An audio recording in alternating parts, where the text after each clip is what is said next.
नमस्कार दोस्तों, कैसे हैं आप लोग। तो दोस्तों आशा करते हैं आप लोग अच्छे होंगे।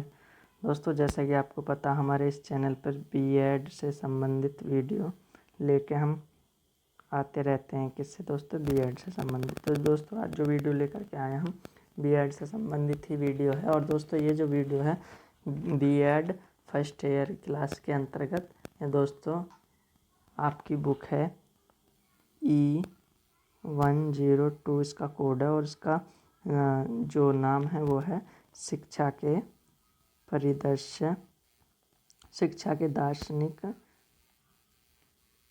और परिदृश्य। तो दोस्तों ये आपकी बुक है। तो इसका देखिए, ये फर्स्ट यूनिट का फर्स्ट ये टॉपिक है। दोस्तों इसमें क्या क्या इसमें है? सबसे पहले शिक्षा का अर्थ, शिक्षा की परिभाषा, शिक्षा का स्वरूप तथा उसके प्रकार। तो दोस्तों एक एक टॉपिक पर हम चर्चा करेंगे। इसके लिए दोस्तों वीडियो में बने रहें। तो दोस्तों वीडियो में बढ़ते हैं आगे, एक एक टॉपिक को लेते हैं। तो सबसे पहले हम दोस्तों यहाँ पे ले लेते हैं शिक्षा का अर्थ, यानी मीनिंग ऑफ एजुकेशन। तो दोस्तों शिक्षा का अर्थ यदि भाष्य रूप में देखें या दोस्तों हम जिस भी भाषा में देखते हैं तो उसका अर्थ थोड़ा नाम के साथ साथ एक ही हो जाता है, लेकिन थोड़ा बदला लगेगा। देखो दोस्तों यहाँ से शुरू करते हैं। यह है शिक्षा शब्द संस्कृत भाषा की शिक्ष धातु में अप्रत्यय। प्रत्यय तो आप जानते हैं दोस्तों, जो शब्द के बाद में लगता है उसे कहते हैं प्रत्यय।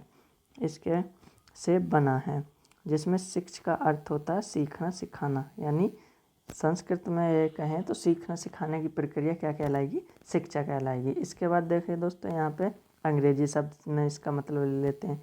यहाँ शिक्षा शब्द के लिए अंग्रेजी में एजुकेशन, आप भी जानते हो कि एजुकेशन शब्द का प्रयोग किया जाता है, जो लैटिन भाषा के एजुकेटम शब्द से लिया गया है, जिसका अर्थ है अंदर से आगे बढ़ना। अर्थात सभी को मिलाकर शिक्षा का अर्थ सीखना सिखाने की प्रक्रिया तथा अंदर से सभी गुणों का व्यक्ति के अंदर विकास होने से लिया जाता है, क्योंकि प्रत्येक बालक में कुछ जन्मजात शक्तियाँ विद्यमान रहती हैं, जो उचित वातावरण के संपर्क में आकर वे शक्तियाँ विकसित हो जाती हैं और उनका पूर्ण विकास हो जाता है, जिससे कि बालक के व्यवहार में परिवर्तन बाह्य रूप में दिखाई देने लगता है। जो जिस वातावरण में होता है उसी के अनुसार गुण भी स्पष्ट होने लगता है। साथ ही तो दोस्तों यहाँ तक की यदि हम चर्चा करें तो यहाँ तक हम कह सकते हैं कि जो दोस्तों बालक के अंदर जो गुण होते हैं, जो अंदर में विद्यमान छिपे गुण होते हैं, उन्हें बाहर निकालना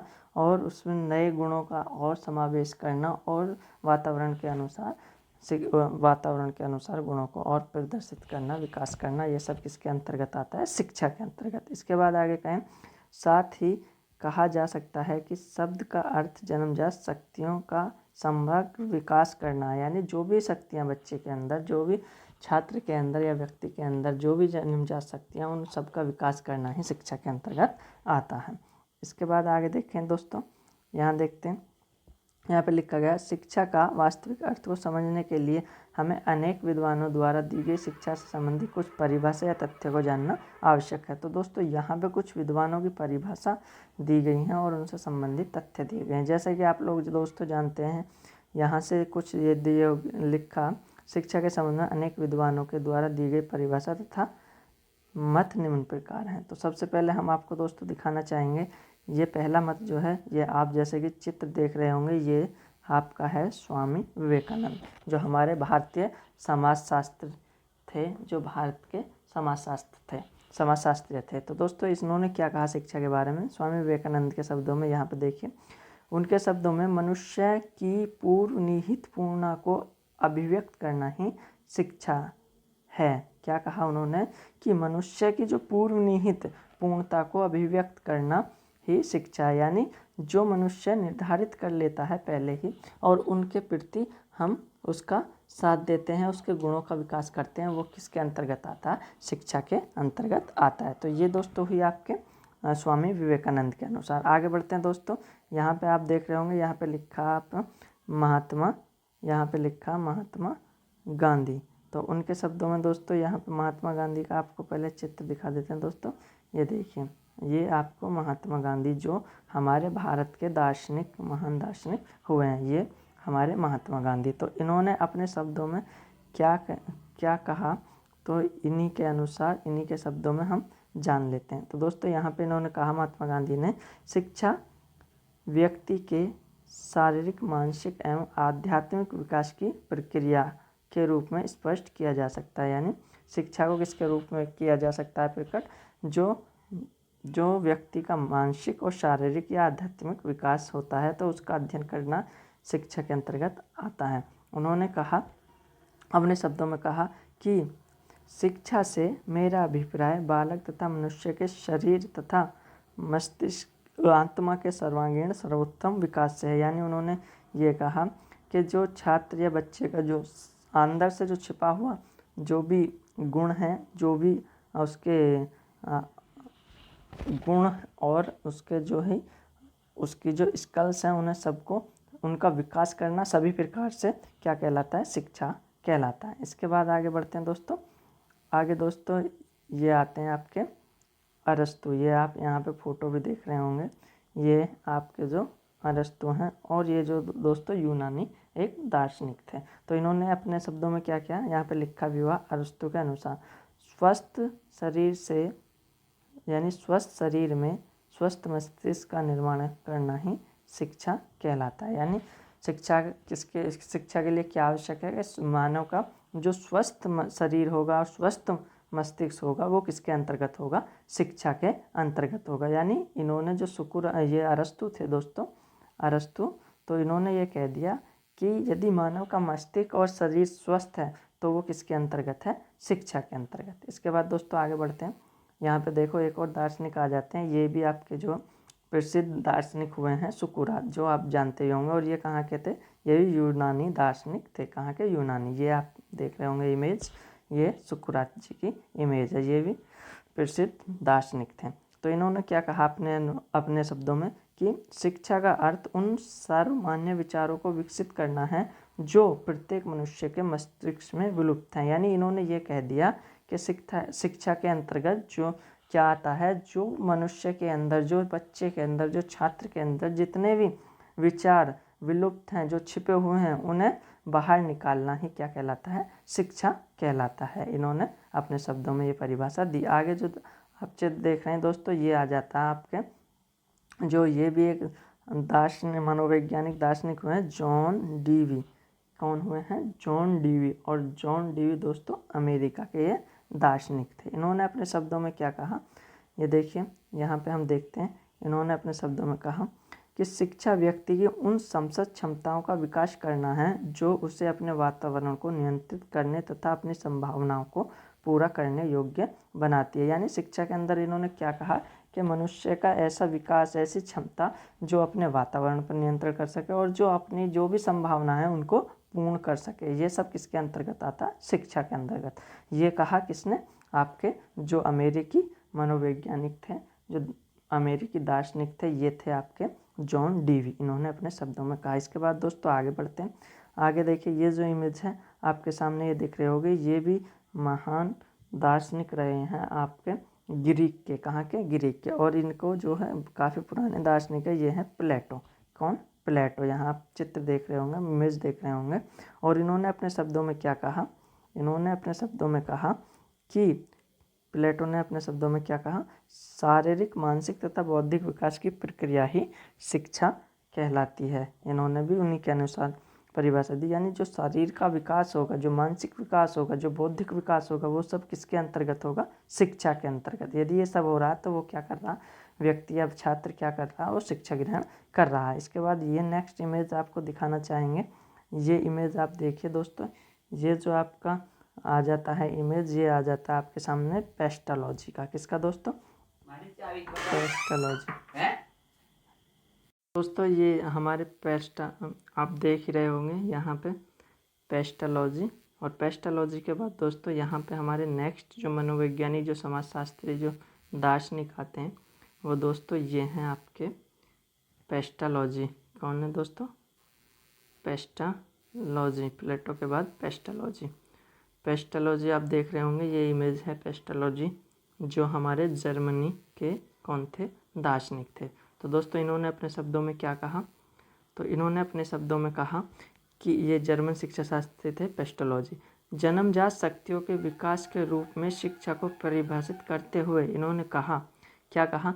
शिक्षा व्यक्ति की समस्त जन्मजात शक्तियों का सर्वाधिक समरसता तथा प्रगतिशील विकास है। यानी इन्होंने भी किस तरह से परिभाषा दी, जो हमारे दार्शनिक, भारतीय दार्शनिक गांधी जी ने दी थी। इन्होंने भी ये कहा कि जो बच्चे का, जो व्यक्ति का समस्त जो भी जन्मजात शक्ति होती है, जो उसके अंदर छिपी होती है, उन सबका विकास करना, प्रगति करना ही क्या है? शिक्षा कहलाता है। तो दोस्तों इनके बाद हम इस निष्कर्ष पर पहुंचते हैं कि शिक्षा के बारे में इन सब परिभाषा, इन तथ्यों को लेकर के हम कह सकते हैं कि उपरोक्त कथनों के आधार पर तथ्यों से स्पष्ट होता है कि विभिन्न विद्वानों तथा शिक्षा शास्त्रियों के द्वारा शिक्षा शब्द की दी गई परिभाषाओं के अवलोकन से स्पष्ट है कि शिक्षा एक उद्देश्यपूर्ण, सतत, गतिशील सामाजिक प्रक्रिया है जिसके द्वारा मनुष्य की जन्मजात शक्तियों का विकास करना होता है। यानी जो मनुष्य या छात्र या बच्चे के जो भी शक्तियाँ अंदर छुपी हुई होती हैं, उन सब का विकास करना होता है सामाजिक वातावरण में रहते हुए, तथा जिसके परिणाम स्वरूप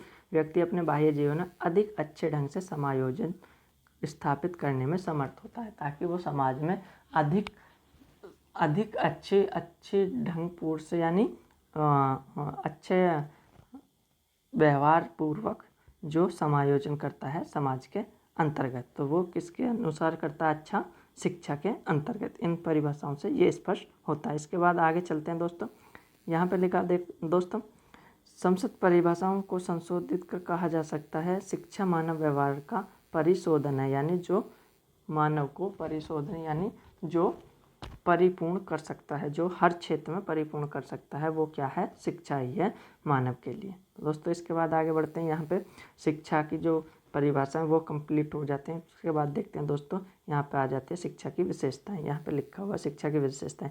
शिक्षा की उपरोक्त परिभाषा के आधार निम्न विशेषताएं। नंबर 1 यहाँ देखिए, शिक्षा केवल विद्यालयों में प्रदत्त ज्ञान तक सीमित नहीं बल्कि जीवन पर्यंत चलने वाली प्रक्रिया है। यानी ये नहीं है कि आप स्कूल में जाएंगे तो वहीं शिक्षा प्राप्त होगी, बल्कि ये भी है कि बच्चा यदि समाज में रह रहा है, परिवार में रह रहा है, जिस भी वातावरण में रह रहा है, वो किसी न किसी प्रकार शिक्षा ग्रहण कर रहा है। इसके बाद यहाँ अगला था, शिक्षा बच्चों की अंतर्निहित शक्तियों का विकास करती है तथा उन्हें बाह्य रूप में विकसित करती है। जैसे कि पिछली परिभाषाओं में बताया गया कि दोस्तों शिक्षा क्या करती है कि जो बच्चे के, जो छात्र के, जो व्यक्ति के जो जन्मजात गुण होते हैं, जो अंतर्निहित होते हैं, यानी अंदर दबे हुए हैं, उन्हें सब बाहर किसके द्वारा निकाला जाता? शिक्षा के द्वारा। इसके बाद दोस्तों यहाँ पे आता है, शिक्षा एक गत्यात्मक प्रक्रिया होने के साथ साथ द्विध्रुवीय, तीन ध्रुवीय प्रक्रिया। यानी एक द्विध्रुवीय प्रक्रिया भी है और एक तीन ध्रुवीय प्रक्रिया भी है। कौन? शिक्षा। क्योंकि इसमें दोस्तों 2 और 3 ध्रुव लिए गए हैं, जिसकी चर्चा हम आगे करेंगे। उसके बाद शिक्षा मनुष्य के व्यवहार में सुधार तथा चरित्र निर्माण की प्रक्रिया। यानी शिक्षा से ही व्यक्ति का, मनुष्य का, छात्र का, बच्चे का क्या होता है? चारित्रिक निर्माण, यानी उसका जो चरित्र होता है, उसका व्यवहार जो होता है, उसमें सुधार होता है और उसका अच्छा निर्माण होता है। इसके बाद आगे होता है, शिक्षा प्रत्यक्ष और अप्रत्यक्ष दोनों प्रकार की प्रक्रिया होने के साथ साथ वातावरण में समायोजित होने की प्रक्रिया। यानी हम कहें कि शिक्षा ये नहीं, जरूरी नहीं है कि डायरेक्ट ही आपको मिले, यानी डायरेक्ट भी मिल सकती है, प्रत्यक्ष भी मिल सकती है और अप्रत्यक्ष भी मिल सकती है। तो दोस्तों और इसके साथ साथ क्या है कि समाज में समायोजित होने की अच्छी प्रक्रिया, यानी जो जितना अच्छा समाज होगा वो उतना ही अच्छा शिक्षित होगा कहा जाए। तो दोस्तों अब दोस्तों यहाँ पे आ जाते हैं शिक्षा के स्वरूप के बारे में। तो यहाँ पे लिखा हुआ शिक्षा के स्वरूप, और शिक्षा के 2 स्वरूप हैं। नंबर 1 यहाँ पे हो जाता है शिक्षा 2 ध्रुवीय के रूप में, और यहाँ पे नंबर 2 हो जाता है शिक्षा त्रिध्रुवीय के रूप में। तो दोस्तों एक एक पर चर्चा करते हैं कि शिक्षा 2 ध्रुवीय कैसे और त्रिध्रुवीय कैसे। तो दोस्तों आगे बढ़ते हैं वीडियो में। तो दोस्तों यहाँ पे देखिए दोस्तों, यहाँ पे आ जाता है शिक्षा 2 ध्रुवीय के रूप में। दोस्तों अगर वीडियो अच्छी लग रही हो तो लाइक कमेंट करें और दोस्तों अपने दोस्तों को शेयर करें। तो दोस्तों देखिए यहाँ पे आ जाती है शिक्षा 2 ध्रुव के रूप में। और दोस्तों यदि आपको इस वीडियो की इस कंटेंट की पीडीएफ चाहिए तो मुझे हमें जो है कमेंट बॉक्स में लिख के बताएं, मैं दोस्तों आपको इसकी पीडीएफ प्रोवाइड करा दूंगा। तो दोस्तों इसके बाद आगे बढ़ते हैं 2 ध्रुव के रूप में। जैसा कि पहले बताया गया है कि शिक्षा एक आदेश नहीं होकर एक प्रक्रिया नहीं, यानी इसमें आदेश नहीं चलता, एक ये प्रक्रिया है जो छात्र और अध्यापक के पूर्ण होती है या वातावरण और छात्र या व्यक्तियों के बीच परिपूर्ण होती है। और प्रक्रिया को पूर्ण होने के लिए 2 व्यक्ति सम्मिलित होना आवश्यक है। यानी जब कोई प्रक्रिया पूर्ण होगी, आदान प्रदान किसी प्रकार का होगा, तो उसके लिए 2 लोगों का होना आवश्यक होता है, जिसमें एक होता है शिक्षक और दूसरा होता है शिक्षार्थी। तो इसमें बताया गया दोस्तों ये दो ध्रुवीय के अंतर्गत कि एक इसमें एक पक्ष होता है या एक ध्रुव होता है शिक्षक और दूसरा होता है शिक्षार्थी।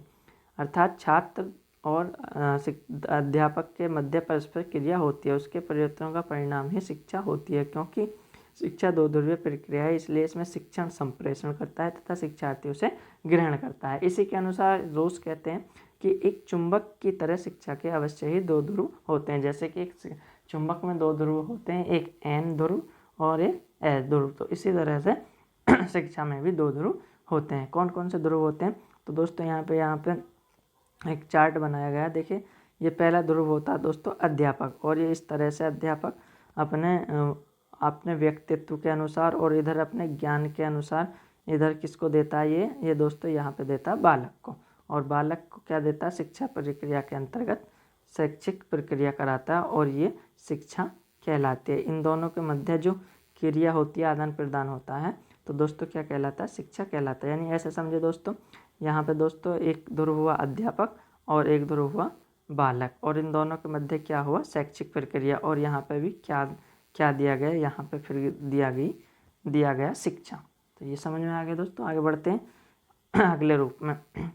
यहाँ पे आपको दोस्तों यहाँ देखें, अध्यापक ध्रुव के बारे में लिखा हुआ है, बच्चों को अपने व्यक्तित्व और ज्ञान के माध्यम से क्रिया कराता है अध्यापक ध्रुव। और इसके बाद दोस्तों यहाँ पे छात्र ध्रुव आता है, अध्यापक द्वारा दिए गए ज्ञान को ग्रहण करता है तथा उसमें प्रत्युत्तर की प्रक्रिया देता है। दोनों ही इसमें सक्रिय होते हैं, तो ये आपकी दो ध्रुव के रूप में हो जाती है। यहाँ पर लिखा गया, जब दोनों तरफ से क्रिया प्रक्रिया की जाती है तो शैक्षिक प्रक्रिया पूर्ण होती है, तब पता चलता है शिक्षा दो ध्रुवीय प्रक्रिया है। इससे क्या पता चलता है कि दोनों ही शिक्षा क्या है, दो ध्रुवीय प्रक्रिया है। यदि दोस्तों इसमें एक ध्रुव में अपनाया जाए, मान के चलो कि शिक्षक यदि भाषण नहीं देता रहे और शिक्षार्थी प्रक्रिया न दें, तो ये भी पूर्ण शिक्षा नहीं हो पाती। क्योंकि दोस्तों कुछ समझ में आएगा, कुछ समझ में नहीं आएगा। अगर छात्र प्रत्युत्तर देंगे तो उसका अच्छा समझ में। इसके बाद आता है दोस्तों शिक्षा जो त्रिध्रुव के रूप में, त्रिध्रुवीय प्रक्रिया के रूप में। शिक्षा को आधुनिक मतों के अनुसार, यानी पहले तो क्या था कि दो ध्रुवीय माना जाता था शिक्षा, लेकिन आधुनिक मतों अनुसार त्रिध्रुवीय माना गया। जे.ई. एडमसन ने शिक्षा के सिद्धांत को त्रिध्रुवीय रूप में प्रस्तुत किया, जिन्होंने बताया कि शिक्षा अध्यापक और छात्र के साथ साथ समाज में घटित होने वाली प्रक्रिया है, क्योंकि विद्यार्थी और अध्यापक समाज में रहते हैं और सामाजिक वातावरण में रहकर ही शिक्षा का कार्य करते हैं। इस प्रकार कहा जा सकता है शिक्षा त्रिध्रुवीय प्रक्रिया है, जिसमें एक ध्रुव शिक्षक, दूसरा ध्रुव छात्र और तीसरा ध्रुव सामाजिक वातावरण होता है। तो दोस्तों यहाँ पे ले लिया गया, जे.सी.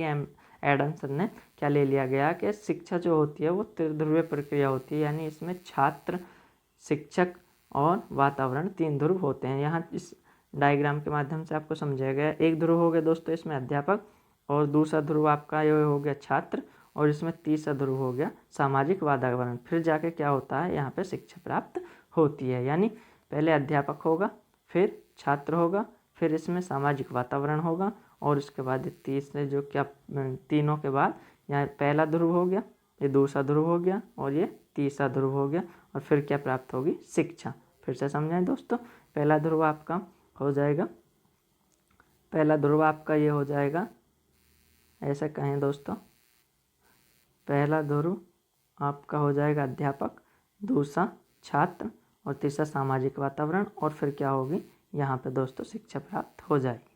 ठीक है दोस्तों। तो दोस्तों कैसी लगी हमारी वीडियो? दोस्तों वीडियो हो जाएगी ज़्यादा बड़ी, तो नेक्स्ट जो टॉपिक हैं दोस्तों उसके शिक्षा के जो प्रकार हैं ये सब हम नेक्स्ट वीडियो में चर्चा करेंगे, क्योंकि दोस्तों वीडियो ज़्यादा बड़ी हो जाएगी, आप बोर हो जाएंगे। तो दोस्तों तब तक के लिए धन्यवाद, मिलते हैं नेक्स्ट वीडियो में। तो दोस्तों कैसी लगी हमारी वीडियो कमेंट करके बताइए। यदि दोस्तों अच्छी लगी हो चैनल को सब्सक्राइब करें और वीडियो को लाइक शेयर करें दोस्तों। तो मिलते हैं, और जो भी दोस्तों आपको PDF वगैरह चाहिए आप हमें कमेंट बॉक्स में आप लिख करके बता सकते हैं, कमेंट बॉक्स में। तो दोस्तों मिलते हैं नेक्स्ट वीडियो में, तब तक के लिए धन्यवाद दोस्तों।